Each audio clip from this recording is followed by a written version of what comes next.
Hello guys, तो ये आपकी ही बुक का एक सवाल है। तो 8.1 का मैंने एक सवाल दे रखा है, एक constant force act on the object. ध्यान से याद रखना, कांस्टेंट फोर्स दे रखा है, यानी कि फोर्स चेंज नहीं हो रहा है यहाँ पर।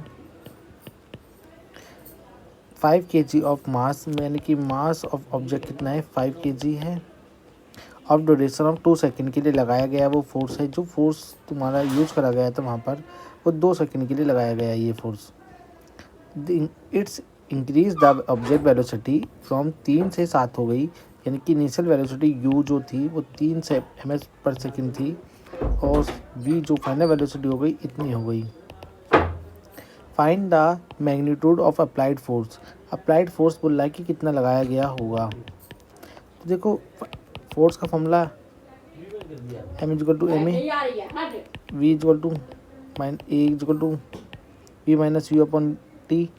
v 7 माइनस टी, टाइम है 2 सेकंड का।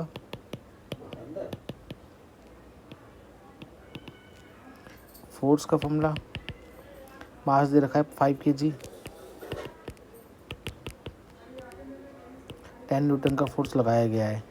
अब देखो, बोल रहा है कि if the force was applied for the duration of 5 second, यही फोर्स, सेम फोर्स अगर 5 सेकेंड के लिए लगाया जाता तो फाइनल वेलोसिटी तब क्या होती।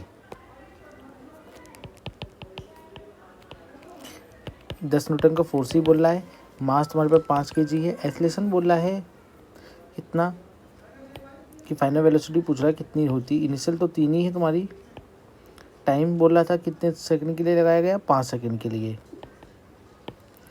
5 से 5 चला जाएगा, इस 3 को यहाँ लेके जाओगे, जुड़ जाएगा, तो जो फाइनल वेलोसिटी आएगी इस बार 13 सेकंड मीटर प्रति सेकंड आ जाएगी।